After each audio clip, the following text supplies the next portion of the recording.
में सत्ता पक्ष और विपक्ष एक ही सिक्के के दो महत्वपूर्ण पहलू होते हैं।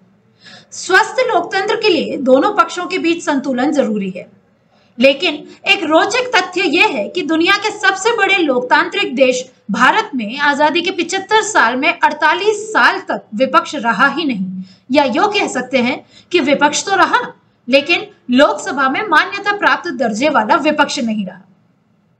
ऐसे में सवाल होना लाजमी है कि क्या मजबूत विपक्ष के बिना लोकतंत्र चल सकता है?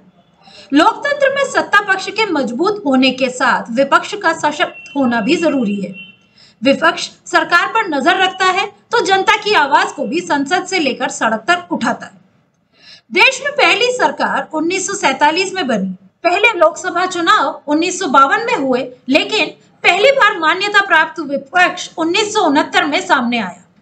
तब कांग्रेस में विभाजन के बाद संगठन कांग्रेस को विपक्षी दल की मान्यता मिली। इसके नेता राम सुभाष सिंह लोकसभा में पहले विपक्ष के नेता बने, यानी इससे पहले 22 साल लोकसभा में किसी दल को विपक्षी दल की मान्यता नहीं मिली। इसके बाद अनेक बार कभी 6 साल तो कभी 10 साल देश में मान्यता प्राप्त विपक्ष नहीं रहा। सन 2014 में लोकसभा चुनाव के बाद 8.5 साल से देश में ना मान्यता प्राप्त विपक्ष है, ना विपक्ष का नेता। विपक्ष का नेता लोकतंत्र में महत्वपूर्ण पद है।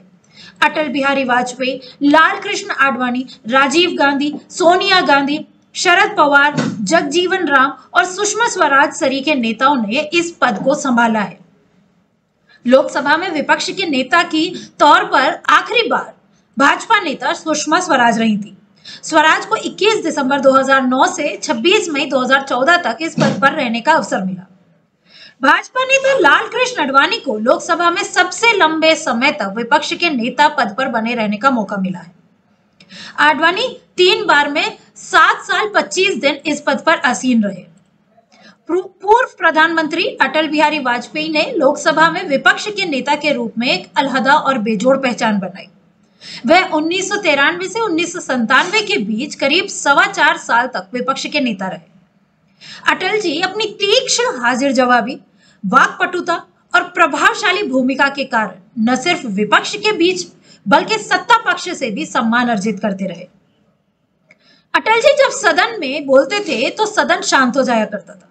वह जब भी बोलते थे तो जहन पर छा जाते थे। यही वजह है कि उनके नाम के साथ पक्ष हो या विपक्ष, जी अपने आप लग जाया करता था।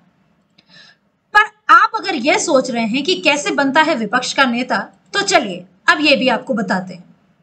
लोकसभा में प्रमुख विपक्षी दल के नेता को विपक्ष का नेता का दर्जा दिया जाता है, लेकिन यह तभी संभव होता है जब प्रमुख विपक्षी दल को लोकसभा में कुल संख्या का 10% हिस्सा मिले, यानी 543 की लोकसभा में कम से कम 53 सीटें मिले। इस तरह की खबरों से जुड़े रहने के लिए चैनल को सब्सक्राइब जरूर करें।